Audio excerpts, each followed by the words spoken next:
वज़ीर-ए-आज़म नरेंद्र मोदी ने Agra metro rail project का वीडियो कॉन्फ्रेंसिंग के जरिए रखा संग बुनियाद।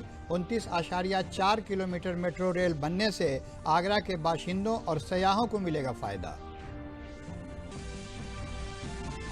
वज़ीर-ए-आज़म नरेंद्र मोदी ने मुसल्लह अफ़वाज यौम परचम के मौके पर जवानों और उनके कुंभों का अदा किया शुक्रिया। लखनऊ में वज़ीर आला को भी लगाया गया झंडा।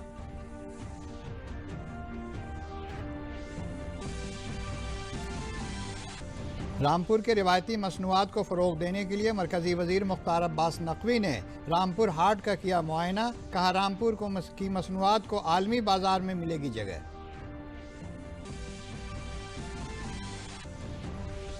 और दिल्ली पुलिस ने कश्मीर और पाकिस्तान के 5 दहशतगर्दों को किया गिरफ्तार। कौम मुखालिफ सरगर्मियों में मुलव्विस दहशतगर्दों का ISI और हिज़्बुल मुजाहिदीन से था ताल्लुक़। आदाब, खबरों के साथ हाजिर हूँ मैं फ़रीद आरिफ सिद्दीकी और अब खबरें तफसील से। आज वज़ीर-ए-आज़म नरेंद्र मोदी ने वीडियो कॉन्फ्रेंसिंग के तवस्सुत से आगरा मेट्रो रेल प्रोजेक्ट का संग बुनियाद रखा।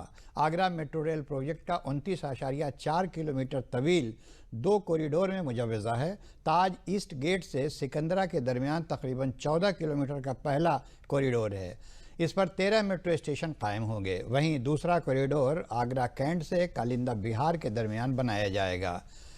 इसकी लंबाई 15.4 किलोमीटर है। इसमें 14 मेट्रो स्टेशन बनाए जाएंगे। इस रेल प्रोजेक्ट से 26 लाख की आबादी मुस्तफ़ीद होगी और आगरा आने वाले 60 लाख सयाह भी मेट्रो रेल खिदमात का फ़ायदा उठा सकेंगे। वज़ीर आला ने कहा कि आगरा के बाशिंदों के लिए आज का दिन अहमियत का हामिल है। सयाहत के शहर आगरा को मेट्रो रेल सर्विस से फ़ायदा हासिल होगा। शहर में माहौलियात के मुताबिक ट्रांसपोर्ट फ़रोग़ देने से ताज समेत पूरे शहर को फ़ायदा मिलेगा। क्योंकि आगरा जैसे ऐतिहासिक सिटी को आज पब्लिक ट्रांसपोर्ट के एक नए युग की ओर आदरणीय प्रधानमंत्री जी इस मेट्रो कॉरपोरेशन के कार्य का शुभारंभ करने के साथ एक नए युग की ओर आगरा और आगरा से जुड़े हुए लोग जाएंगे। इस दृष्टि से क्योंकि आगरा में न केवल वर्तमान में 26 लाख की आबादी यहां पे निवास करती है, अपितु प्रतिवर्ष लाखों की संख्या में देसी विदेशी पर्यटक भी इस आगरा सिटी में आकर के पर्यटन की सुविधाओं का लाभ लेते हैं। लेकिन आज के समय के अनुरूप आगरा शहर में पर्यावरण के अनुकूल पब्लिक ट्रांसपोर्ट सुविधा का अभाव होने के कारण अक्सर पर्यटन की सुविधाओं को विकसित करने और उसे प्रोत्साहित करने में दिक्कतें आ रही थी। सुप्रीम कोर्ट ने भी कई बार इस पर चिंता व्यक्त की, लेकिन उस सब के बावजूद देश के अंदर बेहतर पब्लिक ट्रांसपोर्ट सिस्टम के लिए मेट्रो जैसी सुविधाओं के विकास के लिए आदरणीय प्रधानमंत्री जी ने पिछले 6 वर्षों के दौरान देश के अंदर जो प्रयास प्रारंभ किए, आज उसका परिणाम है कि उत्तर प्रदेश जैसे राज्य में भी तेजी के साथ मेट्रो सुविधाओं का व्यापक प्रसार हुआ है। प्रदेश के अंदर गाजियाबाद, नोएडा, ग्रेटर नोएडा, प्रदेश की राजधानी लखनऊ में सफलतापूर्वक मेट्रो के संचालन के साथ ही आदरणीय प्रधानमंत्री जी के द्वारा कानपुर शहर में मेट्रो कार्य के शुभारंभ का जो कार्य प्रारंभ हुआ था, युद्ध स्तर पर मेट्रो का कार्य कानपुर में वर्तमान में चल रहा है। और आज हम सब के लिए सौभाग्य की बात है कि आगरा सिटी में भी मेट्रो कार्य का शुभारंभ आज प्रधानमंत्री जी के कर कमलों से हो रहा है। मैं इस अवसर पर आदरणीय प्रधानमंत्री जी का आगरा वासियों की ओर से, प्रदेशवासियों की ओर से एक बार फिर से हृदय से अभिनंदन करता हूं, स्वागत करता हूं। वज़ीर-ए-आज़म नरेंद्र मोदी ने कहा इस मौके पर कहा कि आगरा के पास बहुत कदीम पहचान तो हमेशा रही है, अब इसमें जदीदियत का नया दौर जुड़ रहा है। सैकड़ों बरसों की तारीख अपने अंदर समोए हुए ये शहर अब 21वीं सदी के साथ कदम से कदम मिलाने के लिए तैयार हो रहा है। आगरा में स्मार्ट सहूलियात को फ़रोग देने के लिए पहले ही तकरीबन 1000 करोड़ रुपए के प्रोजेक्ट्स पर काम चल रहा है। गुज़िश्ता बरस जिस कमांड एंड कंट्रोल सेंटर का संग बुनियाद रखने का मुझे मौका मिला था, वो भी तैयार हो चुका है। स्मार्ट सुविधाएं विकसित करने के लिए पहले ही लगभग 1000 करोड़ रुपए के प्रोजेक्ट्स पर काम चल रहा है। पिछले साल जिस कमांड एंड कंट्रोल सेंटर का शिलान्यास करने का मुझे सौभाग्य मिला था, वो भी बनकर तैयार है। मुझे बताया गया है कि कोरोना के समय में ये सेंटर बहुत उपयोगी सिद्ध हुआ। अब 8000 करोड़ रुपए से अधिक का ये मेट्रो प्रोजेक्ट आगरा में स्मार्ट सुविधाओं के निर्माण से जुड़े मिशन को और मजबूत करेगा। साथियों, बीते 6 सालों में यूपी के साथ ही पूरे देश में जिस स्पीड और स्केल पर मेट्रो नेटवर्क पर काम हुआ, वो इस सरकार की पहचान और प्रतिबद्धता दोनों को दर्शाता है। 2014 तक देश में लगभग 225 किलोमीटर मेट्रो लाइन ऑपरेशनल हुई थी।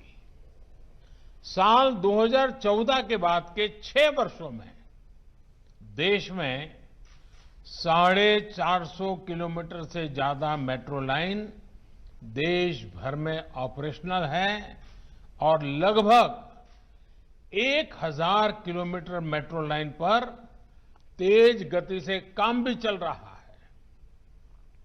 आज देश के 27 शहरों में मेट्रो का काम या तो पूरा हो चुका है या फिर काम अलग अलग चरणों में है। यूपी की ही बात करें तो आगरा मेट्रो सुविधा से जुड़ने वाला ये यूपी का 7वां शहर है। और इनके बीच एक और बात बहुत विशेष है। देश में सिर्फ मेट्रो रेल नेटवर्क ही नहीं बन रहे हैं, बल्कि आज मेट्रो कोच भी मेक इन इंडिया के तहत भारत में ही बन रहे हैं। यही नहीं, जो सिग्नल सिस्टम है उसका भी पूरी तरह से भारत में ही निर्माण हो, इस पर भी काम चल रहा है। यानी अब मेट्रो नेटवर्क के मामले में भी भारत आत्मनिर्भर हो रहा है। वज़ीर-ए-आज़म ने कहा कि metro rail make in India में तैयार हो रही है। उन्होंने कहा कि सिग्नल सिस्टम भी भारत में ही तैयार किया गया है। भारत कई मामलात में खुद कफील होता जा रहा है। भाई और बहनों, आज के नए भारत के सपने उतने ही बड़े हैं, उतने ही विराट हैं, लेकिन सिर्फ सपने देखने से काम नहीं चलता, सपनों को साहस के साथ पूरा भी करना पड़ता है। जब आप साहस के साथ, समर्पण के साथ आगे बढ़ते हैं तो कोई भी बाधा आपको रोक नहीं सकती। भारत का सामान्य युवा, भारत के छोटे शहर आज यही साहस दिखा रहे हैं, यही समर्पण दिखा रहे हैं। 20वीं सदी में जो भूमिका देश के मेट्रो शहरों ने निभाई, उसी भूमिका को विस्तार देने का काम अब हमारे आगरा जैसे छोटे शहर कर रहे हैं। छोटे शहरों को आत्मनिर्भर भारत की धुरी बनाने के लिए ही अनेक विकास पर बहुत ज्यादा जोर दिया जा रहा है। पश्चिमी उत्तर प्रदेश के इन शहरों में तो हर वो चीज है जो आत्मनिर्भरता के लिए हमें चाहिए। यहां की भूमि, यहां के किसानों में अपार सामर्थ्य है। पशुधन के मामले में भी ये क्षेत्र देश में अग्रणी है। ऐसे में यहां डेयरी और फूड प्रोसेसिंग से जुड़े उद्योग के लिए बहुत संभावनाएं हैं। इसके अलावा ये क्षेत्र सर्विस सेक्टर और मैन्युफैक्चरिंग सेक्टर में भी आगे बढ़ रहा है। साथियों, आधुनिक सुविधाएं मिलने से, आधुनिक कनेक्टिविटी मिलने से पश्चिमी यूपी का यह सामर्थ्य और बढ़ रहा है। देश का पहला rapid rail transport system Meerut से दिल्ली के बीच बन रहा है। दिल्ली मेरठ के बीच 14 लेन का एक्सप्रेस वे भी जल्द ही इस क्षेत्र के लोगों की सेवा देने लगेगा। आज मुसल्लह अफवाज का यौम परचम है। ये दिन मुल्क की हिफाजत करते हुए कुर्बानी देने वाले शहीद फौजियों की याद में मनाया जाता है। वज़ीर-ए-आज़म नरेंद्र मोदी ने मुसल्लह अफवाज की यौम परचम के मौके पर ट्वीट करके कहा कि मुसल्लह अफवाज यौम परचम हमारे फौजियों और उनके कुंभों के तय तशक्कुर का इजहार करने का दिन है। भारत को उनकी बहादुरी और कुर्बानी पर फ़ख्र है। हमारी अफवाज के बहबूद के लिए ताउन करें। ये काम हमारे कई बहादुर जवानों और उनके कुंभों की मदद करेगा। वज़ीर-ए-आज़म ने अपील की है कि फ़ौजियों और उनके कुंभे के बहबूद के लिए आगे आएँ। आज भारतीय मुसल्लह अफवाज के एहलकारों के बहबूद के लिए भारत के अवाम से रकम जमा करने के लिए वक्फ यौम परचम है। इस मौके पर वज़ीर आला योगी आदित्यनाथ को भी झंडा लगाया गया। यौम परचम से हासिल पैसा जंग के वक्त हुए शहीदों और उनके कुंबे के बहबूद के लिए खर्च किया जाता है। ये खर्च मुसल्लह अफवाज का निशान झंडा तकसीम करके पैसा जमा करके किया जाता है। इसका मकसद हिंदुस्तानी फ़ौज के जवानों के तय तशक्कुर का इजहार करना है। आज इसी सिलसिले में रिटायर्ड ब्रिगेडियर रवि कर्नल ज्ञान प्रकाश ने जिला मजिस्ट्रेट अभिषेक प्रकाश से मुलाकात करके उन्हें झंडा लगाया।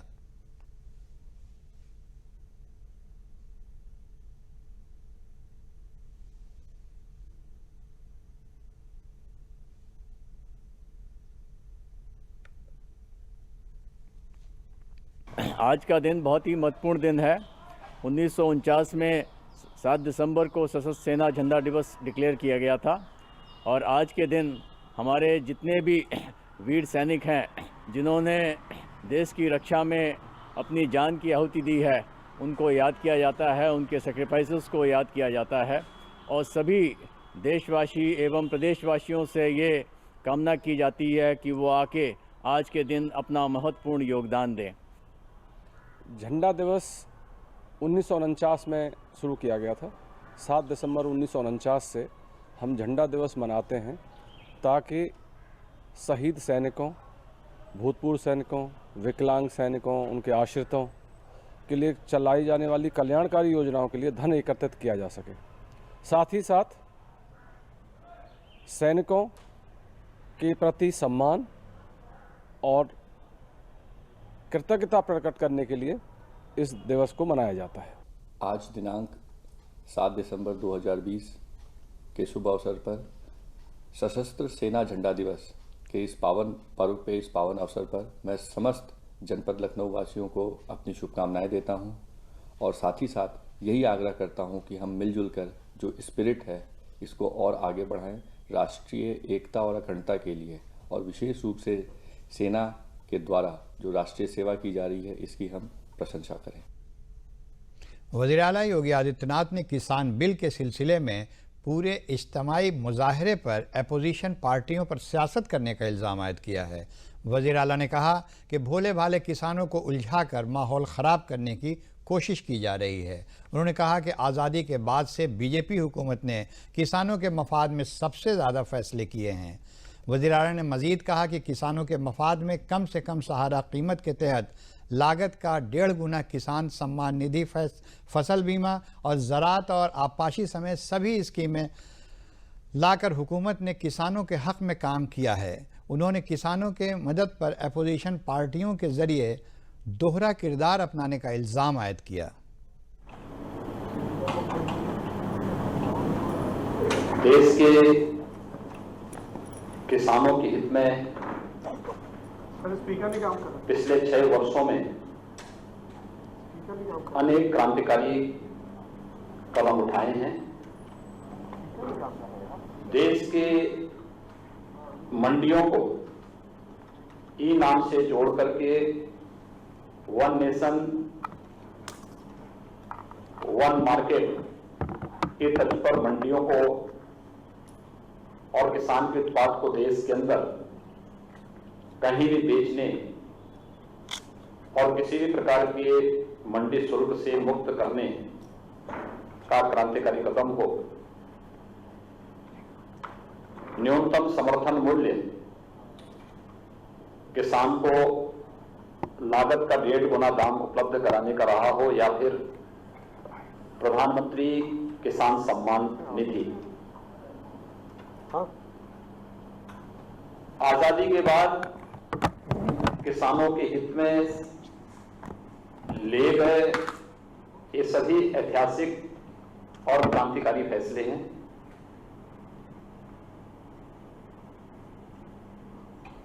कृषि संबंधी सुधार से जुड़े हुए जो महत्वपूर्ण बिल केंद्र सरकार ने उठाए हैं, जिसको लेकर के देश के कुछ राजनीतिक दलों के द्वारा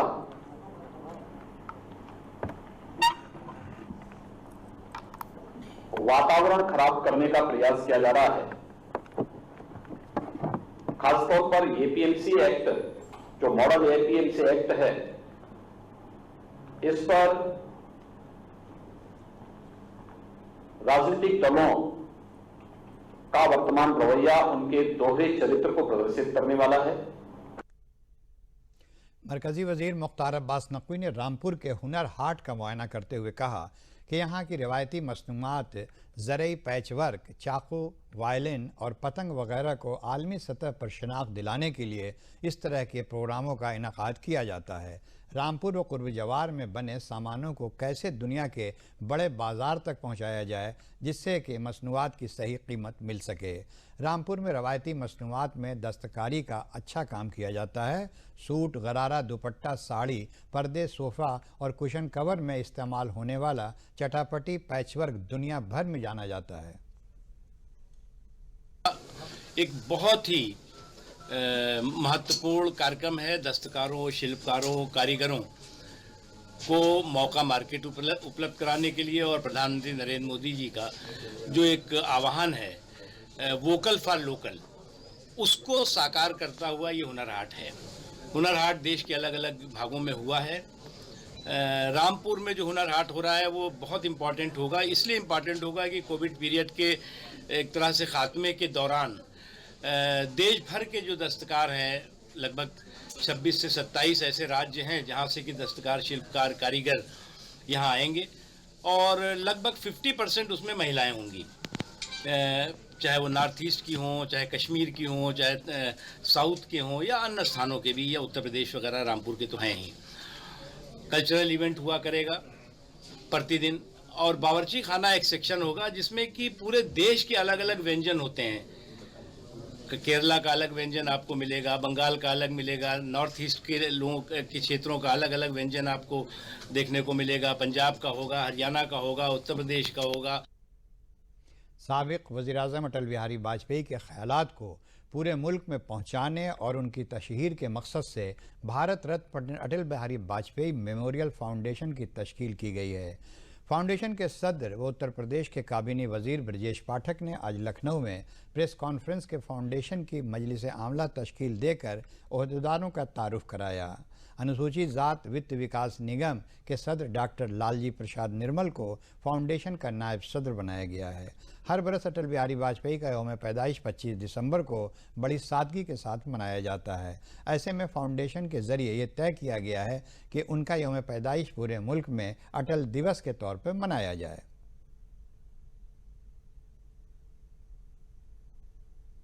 मित्रों, हम सब जानते हैं कि दुनिया में जहां जहां हिंदी है वहां वहां अटल जी हैं। दुनिया के पैमाने पर जिस शख्स ने लखनऊ को पहुंचाने का काम किया, लखनऊ के रग रग में श्रद्धेय अटल जी हैं। और श्रद्धेय अटल जी का जन्मदिवस हम सब बड़े धूमधाम के साथ 25 दिसंबर को प्रतिवर्ष मनाते हैं। कुड़िया घाट पर बड़ी संख्या में लोग इकट्ठा होकर के खिचड़ी भोज का आयोजन करते हैं और उस खिचड़ी भोज में सब लोग अपने अपने विचारों को भी व्यक्त करते हैं, श्रद्धेय अटल जी के बारे में बोलते हैं। और इसके अलावा अन्य भी कार्यक्रम पूरे देश में, प्रदेश में, गांव गलियों में होते हैं। लेकिन मेरे मन में इच्छा थी कि लखनऊ के लोगों ने जिस ढंग से अटल जी की आशीर्वाद की बदौलत समाज में एक स्थान हासिल किया है, तो श्रद्धेय अटल जी के नाम पर एक संगठनात्मक रूप से कोई न कोई कार्यक्रम ऐसा हो जिसके लिए पूरे देश और दुनिया में इस बात की चर्चा हो कि लखनऊ के लोग अटल जी के कार्यक्रम को किस बृहद स्तर पर मनाते हैं। दिल्ली पुलिस ने आज ड्रग्स नेटवर्क और कौम मुखालिफ सरगर्मियों में मुलविस 5 दहशतगर्दों को गिरफ्तार किया है। गिरफ्तार दहशतगर्दों का ताल्लुक हिजबुल मुजाहिदीन से है। इनमें से 2 पंजाब और 2 कश्मीर से जुड़े हुए हैं। गिरफ्तार किए गए पंजाबी दहशतगर्दों का ताल्लुक ISI से बताया जा रहा है। पंजाब में कॉमरेड बलवंत सिंह सिंधु कत्ल में इन लोगों का नाम आया था। ये बेसिकली ये गैंगस्टर्स हैं और इनके पीछे लिंकेजेस जो हैं वो पाकिस्तान बेस्ड ISI के जो ऑपरेटिव्स हैं उनसे। सिमिलरली जो कश्मीरी लोग हैं, इसमें जो 3 पकड़े गए हैं, इसमें से 2 लोगों के क्लियर कट लिंकेजेस आ रहे हैं। पर्टिकुलरली ये हिजबुल मुजाहिदीन के OGW कह सकते हैं और इनका सेटअप पाकिस्तान में और POK में जो इनके काउंटर पार्ट्स हैं उनसे हैं। तो बेसिकली इन 2 मूवमेंट्स के बीच ग्लू का काम जो है वो ISI कर रही है, इन दोनों को लिंक करके, और 2 टेरर फंडिंग को लिंक करने की कोशिश कर रही है, इनको लिंक टेरर परसीव करने के लिए। ये काफ़ी लंबा ऑपरेशन था जिसमें सेंट्रल इंटेलिजेंस एजेंसीज़ का भी बहुत बड़ा रोल रहा है कोऑर्डिनेशन में, कोऑपरेशन में, और उसके चलते ये सारे लोग पकड़े गए। सोनभद्र में 75 धान खरीद मराकज़ पर हुकूमत की सख्त हिदायत के बाद सभी सहूलियात समेत धान की खरीद की जा रही है।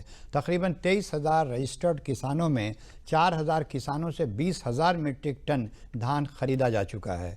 किसानों के खाते में 24 करोड़ 50 लाख की अदायगी भी की जा चुकी है। सभी किसानों को डिजिटल जरिए से 72 घंटे के अंदर अदायगी की जा रही है। कोविड-19 के मद्देनज़र मास्क व सैनिटाइज़र और हाथ धोने के इंतज़ाम खरीद मराकज़ पर किए गए हैं।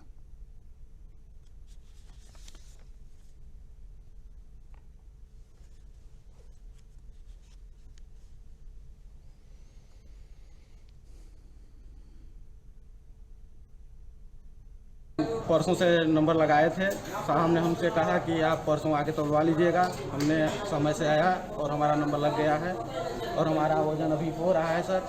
भुगतान की स्थिति यह है सर कि लगभग 3 दिन, और इस वर्ष हम लोगों को बहुत ज़्यादा नंबर का इंतज़ार नहीं करना पड़ा और समय से हम लोग का वो धान उतरने की तैयारी हो गई है। कुल मिला के सरकार को ये कहना चाहेंगे कि पहले से अच्छा सरकार है और ठीक ठाक है, किसानों को कोई दिक्कत नहीं हो रही है। सर आजकल इस समय तुरंत भुगतान हो जा रहा है, बिक भी जा रहा है तुरंत, 1-2 दिन के अंदर धान हम लोग का कटा हो जा रहा है। इस समय कोई दिक्कत नहीं है हम लोग का, हर काम टाइम से हो जा रहा है, ऑनलाइन हो जा रहा है व्यवस्था। हाँ, नंबर पहले धातली से लग जाता था, अब ऑनलाइन व्यवस्था सब नंबर लग जा रहा है। किसानों को कोई नुकसानी नहीं है इसमें। बहुत समय से धान बिक जा रहा है, पैसा आ जा रहा है। इस बार यहाँ काफ़ी सुविधा मिलेगी किसानों को। हाथ धोने होने की व्यवस्था है यहाँ। पहले इसी क्रय केंद्र पर सर 1-1 हफ्ता किसानों को इंतजार करना पड़ता था, लेकिन आज जो है आ रहा है माल और तुरंत खाली हो रहा है। सरकार के लिए सर हम बधाई देना चाहेंगे और योगी जी के लिए जो है खाद बीज हर कुछ की इस समय किसानों की समस्या हल हो गई है। किसानों की बैठने की व्यवस्था है, अगर कभी रात्रि में विश्राम करने की कोई ज़रूरत पड़ गई तो उसके लिए भी व्यवस्थाएं की गई हैं। केंद्र पर हाथ धुलने के लिए सैनिटाइजर, साबुन आदि की व्यवस्था की गई है। कुछ मास्क भी रखे गए हैं जो बहुत किसान, इस तरह ज़्यादातर लोग गमछा लगा के आते हैं, मास्क लेके आते हैं, जिनके पास नहीं होता उनको उपलब्ध कराया जाता है। सोशल डिस्टेंसिंग का पूरा ख्याल रखा जा रहा है केंद्र पर। जनपद में 75 क्रय केंद्रों पे धान खरीद की जा रही है। अब तक किसान जो कुल पंजीकृत हुए हैं जनपद में वो लगभग 23,000, लगभग 4,000 किसानों ने अब तक धान बेचा है। उनसे लगभग 20,000 MT की खरीद की जा चुकी है, जो लक्ष्य 1,15,000 के सापेक्ष 17.5% हो चुका है। एक तरफ सरकार किसानों की आमदनी दुगनी करने के लिए मुसलसल कोशिश कर रही है, वहीं दूसरी तरफ किसानों को धोखा देने के लिए लोग नकली खाद बना रहे हैं। लखनऊ के ठाकुरगंज इलाके में नकली खाद बनाने की फैक्ट्री पकड़ी गई थी। फैक्ट्री में बनाती हुई नकली खाद करीब ज्वार के इलाके में सस्ती कीमत पर फरोख्त की जा रही थी। कई जगह पुलिस और ज़राअत महकमे के अफसरान ने छापा मार कर नकली खाद बरामद की। नकली खाद बनाने वाले लोग कई ब्रांड की नकली खाद बनाकर बाज़ार में फ़रोख्त कर रहे थे और काफ़ी मुनाफा कमा रहे थे। वहीं किसानों को इसका नुकसान उठाना पड़ रहा है।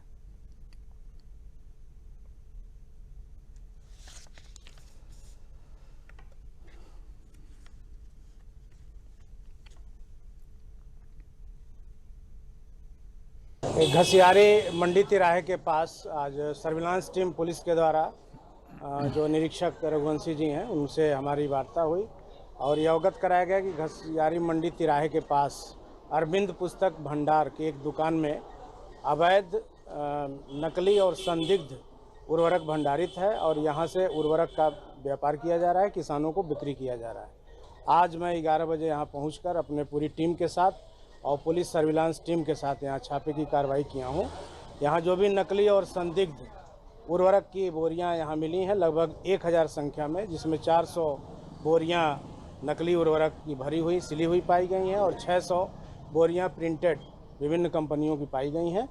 इसमें लगातार कार्रवाई अब की जाएगी और ऐसे लोगों को जो गिरोहबंद होकर एक संगठित गिरोह के रूप में नकली उर्वरक का व्यवसाय कर रहे हैं, किसी को भी नहीं बख्शा जाएगा। कृषि विभाग की टीम और पूरा पुलिस सर्विलांस टीम सक्रिय है और इससे संबंधित जो भी व्यक्ति इस अपराध को, इस जघन्य अपराध को करते हुए पकड़ा जाएगा, उसके खिलाफ कठोर दंडात्मक कार्रवाई की जाएगी। और बात अब अपनी हिफाजत की, कोविड-19 से बचाव की और डीडी न्यूज़ की खास मुहिम मास्क अप इंडिया की। आइए देखते हैं क्या है यह खास पहल। वैश्विक महामारी कोविड-19 जिसका कहर संपूर्ण मानव जाति को अपनी आगोश में ले चुका है। टीका या दवाई उपलब्ध होने तक महामारी के खिलाफ मानवता की जंग जारी है। ऐसे में सबसे जरूरी है सावधानी और बचाव। और आखिर में अहम खबरें एक बार फिर। वज़ीर-ए-आज़म नरेंद्र मोदी ने आगरा मेट्रो रेल प्रोजेक्ट का वीडियो कॉन्फ्रेंसिंग के जरिए रखा संग बुनियाद। 29.4 किलोमीटर मेट्रो रेल बनने से आगरा के बाशिंदों और सयाहों को मिलेगा फ़ायदा। वज़ीर-ए-आज़म नरेंद्र मोदी ने मुसल्लह अफ़वाज यौम परचम के मौके पर जवानों और उनके कुंभों का अदा किया शुक्रिया। लखनऊ में वज़ीर आला को भी लगाया गया झंडा।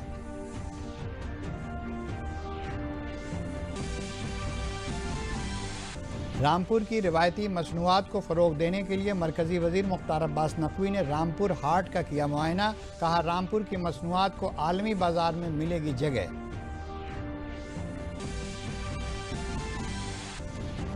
और दिल्ली पुलिस ने कश्मीर और पाकिस्तान के 5 दहशतगर्दों को किया गिरफ्तार। कौम मुख्तलिफ सरगर्मियों में मुलव्विस दहशतगर्दों का ISI और हिज़्बुल मुजाहिदीन से था ताल्लुक़।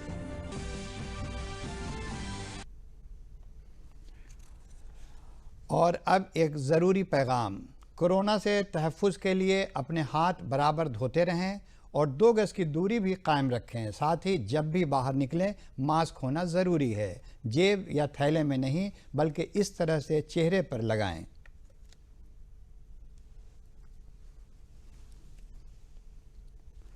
क्योंकि जब तक दवाई नहीं तब तक ढिलाई नहीं। इसी के साथ खबरें ख़त्म हुई। इजाज़त दीजिए। आदाब।